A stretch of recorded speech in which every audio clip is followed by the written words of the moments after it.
de la Santé publique, vous avez appris qu'il y a la résurgence, la 16e de l'épidémie d'Ebola. Et ce soir, le ministre s'associe à nous, comme de coutume d'ailleurs. Monsieur le ministre de la Santé, merci d'être toujours disponible pour informer les compatriotes qui nous suivent ce soir. On reparle encore d'Ebola en République démocratique du Congo. Pouvez-vous nous faire le point de la situation? Merci beaucoup. Venant du territoire de Mouéka, dans le Kasaï, l'alerte nous informant d'une fièvre hémorragique. Alors, chaque fois qu'on nous informe d'une fièvre hémorragique, nous mettons immédiatement les mesures de riposte en marche parce que tout simplement, les fièvres hémorragiques sont souvent, malheureusement, causées par des virus très, très mortels. En l'occurrence, le virus d'Ebola. Et donc, c'était le samedi que nous avons été alertés. Nous avons essayé que notre avion arrive le lundi à Chikapa, mais c'était compliqué parce que le temps n'était pas mauvais. Mais mardi, nos équipes... pas bon.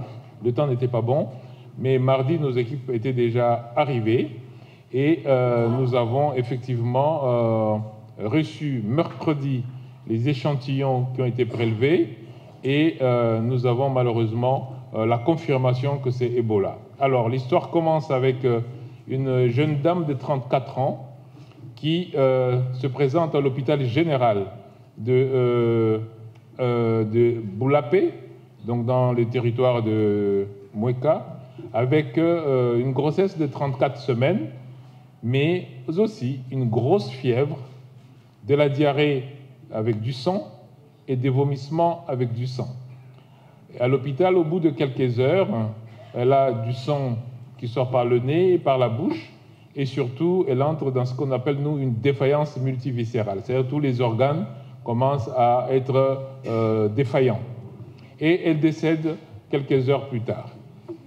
4 jours plus tard, l'infirmière qui l'a reçue et le laborantin qui a fait des prélèvements, eux aussi, tombent malades, présentent les mêmes symptômes et malheureusement décèdent. À ce jour, nous avons 28 cas recensés. Sur les 28 cas recensés, nous avons eu 15 décès. Et pour les 15 décès, on a 14 dans la zone de santé de Boulapé, 1 dans la zone de santé de Mouéka, parce qu'il y a une zone de santé de Mouéka. Et voilà la situation à ce jour. Et nous avons, grâce aux échantillons reçus, pu identifier le virus. Et ce matin, nous avons pu avoir le séquençage, c'est-à-dire vraiment déterminer le type de virus. Donc c'est un virus Ebola de ce qu'on appelle la souche Zaïre, parce qu'il y a d'autres souches, comme la souche Soudan. Et donc nous avons une résurgence d'une épidémie d'Ebola avec la souche Zaïre. Et au total, depuis que cette maladie est connue dans notre pays, ça fait 16e épidémie. Voilà la situation aujourd'hui de cette maladie. Alors, tout de suite, la question, vous avez envoyé... Une chose, c'est que ce virus est déjà apparu dans cette partie de la République en 2007 et 2008. Mais quand nous avons fait le séquençage ce matin, nous nous sommes rendus compte que ce n'est pas un virus qui vient c'est pas le même virus de 2007-2008. Donc nous sommes sûrs que ce n'est pas une contamination d'un homme à un homme, enfin entre interhumains, mais c'est une contamination entre un animal et l'humain. Donc c'est une contamination, comme nous on dit, interespèce. Ça, c'est la première chose. La deuxième chose, c'est que le moyen de contamination de ce virus, c'est le contact. Je vous ai déjà dit ici que les maladies infectieuses se contaminent de 3 manières. La première manière, c'est la manière respiratoire. Il y a des virus, quand vous toussez, quand vous respirez, le virus, vous pouvez l'attraper. Ça, c'est la respiration. La deuxième manière, c'est le contact. Vous touchez un produit contaminé, vous pouvez vous contaminer. Et la troisième manière de se contaminer, c'est en avalant un produit, un liquide, par exemple pour le choléra, c'est en consommant des aliments qui sont souillés ou de l'eau qui est contaminée. Pour Ebola, donc, c'est par contact. Cela veut dire que tous les liquides qui sortent d'une personne contaminée contiennent le virus, que ce soit les liquides de vomissement, que ce soit les liquides de transpiration même, que ce soit les sels, tous ces liquides-là peuvent contenir du virus. Donc, les moyens d'éviter, c'est de ne pas toucher quelqu'un qui est malade. Ça, c'est vraiment le standard que tout le monde doit comprendre, c'est que quelqu'un qui présente la fièvre, la diarrhée avec du sang, qui vomit du sang, ne le touchez pas. Appelez-nous, appelez nos équipes, parce que nos équipes vont arriver et vont s'habiller de manière à ce qu'ils ne soient pas contaminés. Donc la première chose, c'est de ne pas toucher quelqu'un qui est malade, qui présente des symptômes. La deuxième chose, c'est que cette personne peut avoir touché un élément, peut avoir touché quelque chose, et donc en ce moment-là, vous risquez de rencontrer le virus dans son entourage en touchant les éléments qui sont autour. Donc se laver les mains régulièrement. Bien entendu, il faut signaler tout de suite ces symptômes-là parce que malheureusement, c'est un virus qui se contamine très rapidement dès lors qu'il y a des symptômes. Donc, mesures d'hygiène, mesures d'hygiène, mesures d'hygiène. Voilà, Monsieur le Ministre, parce que nous avons une expérience sur le sujet, avons-nous des vaccins disponibles par ceux qui ont été contaminés? Alors, c'est pour ça que le séquençage était très important pour que nous sachions quelle souche d'Ebola on a. L'avantage que nous avons, c'est que pour la souche Zaïre, nous avons un vaccin et nous avons un traitement. Le professeur Mouyembe, tout le monde se rappelle que c'est lui qui est la personne qui a découvert le virus Ebola au départ, avait travaillé avec des équipes américaines et ils ont mis en place notamment le vaccin, mais surtout le traitement, une molécule qui s'appelle d'ailleurs Ebanga et qui permet de soigner le malade.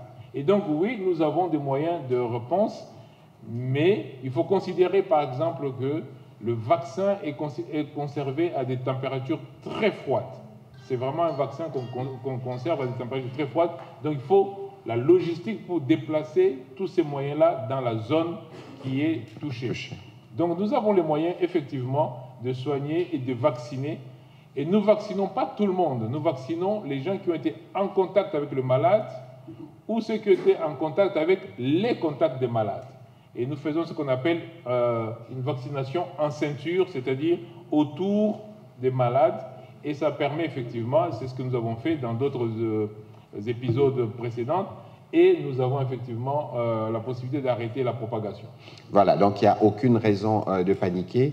Nous donnons l'information parce que c'est dans la droite ligne justement de nos responsabilités chaque fois de signaler lorsqu'il y a un virus qui apparaît. Monsieur le ministre de la Santé, on ne va pas vous prendre longtemps, mais est-ce que vous pouvez nous faire plus ou moins le point aujourd'hui? Parce que la dernière fois, nous parlions du choléra à Kinshasa. De Mweka, et on voit que d'un coup, un virus apparaît, sûrement venant d'un animal. Et donc ça, cet écosystème, nous ne pouvons pas le changer, c'est notre pays, c'est la forêt que nous avons. Mais pour des maladies comme le choléra, bien entendu, depuis qu'ils sont là, depuis donc des années, le choléra, je l'ai répété ici, c'est 50 ans déjà que le choléra est là, il y a quand même des éléments importants, notamment toute l'hygiène, la consommation de l'eau propre et pour un pox aussi, éviter la contamination par contact. Aujourd'hui, les deux épidémies sont encore en cours. Nous avons maintenant une troisième, mais avec une courbe très descendante et très intéressante pour nous. Par exemple, pour le choléra, au jour d'aujourd'hui, dans la ville-province de Kinshasa, nous avons seulement 6 cas. Alors que quand je suis passé ici, je vous ai informé qu'on avait plusieurs cas, on est arrivé à plus de 200 cas dans la ville-province de Kinshasa, mais la courbe est vraiment descendante. Et donc, au niveau du pays, on est passé de plus de 2000 cas à 1500 cas au niveau du choléra. Donc ça diminue sérieusement.